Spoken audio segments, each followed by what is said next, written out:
So while I was studying at Tamabi, and this is I was there from 2003, and I guess it was towards the end of my master's program. I met these undergrad kids who were doing sort of fast forward what they called motion painting, and it's basically art time lapse, which you see all the time now.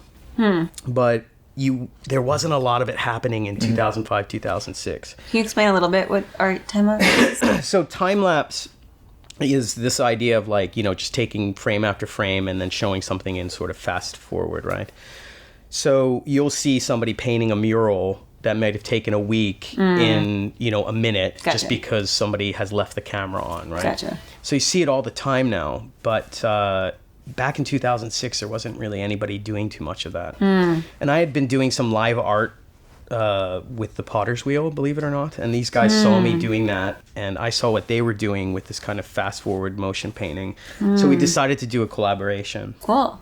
And another irony here was that back in 2006, and I hope I'm getting the year right, YouTube, I think, was only like a year old or something, and there was only one channel. There wasn't a Japan channel and a France channel, right? There was only the channel coming out of California. And so it was all in English. So these guys had all this great content, but they didn't know how to upload it. And then all of a sudden they had me, and they were like, can you upload this to YouTube? And this is while we were filming our first video called Room. The crew's called Rinpa Eshidan, and they're still around, but the Rinpa guys were like, can you upload this? So we uploaded something onto YouTube, and then all of a sudden the next day we were getting like emails from ABC News in America. From YouTube had taken it. They liked it so much that they put it up at the very top of the channel. Wow. And of course, there's only one channel, right? So everybody in the world all of a sudden is watching this Rinpa Eshidan video. And then we're getting all of these crazy requests in English. Can you describe the video? So the first one that hit was called 1 Week of Artwork, and I think it was probably more like 1 month of artwork, but it was this idea that you would show a week of artwork happening in like a minute or 2 minutes or whatever it was. And it was the two original guys at the time painting, and then painting over in white, and then painting again. Oh, cool. And it still holds up. I mean, I think it's like, whatever, like 200 deep. What is it? Like now we're at 1080. It was like 200 or something. The quality is terrible. And we used to sit there and like change the DV every hour.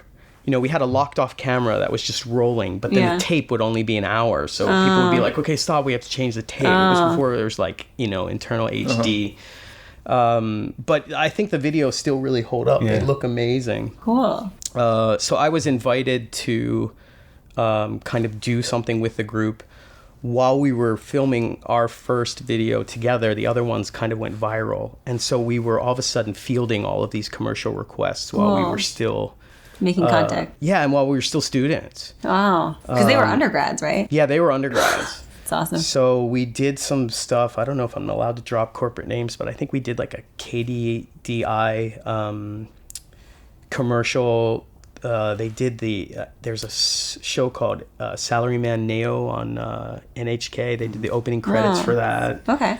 We ended up doing a McDonald's ad, which is probably not my proudest moment. But what was the McDonald's ad? It was making a Big Mac out of painted cubes. Right. That's kind of cool. It's pretty cool. Yeah. It's a pretty cool. It's a good commercial. Yeah, it was a pretty cool commercial. And that went nationwide, and then the phone started ringing. So this is all kind of a build up to TokyoDex. So when I was still in school, we had already some commercial success. Yeah.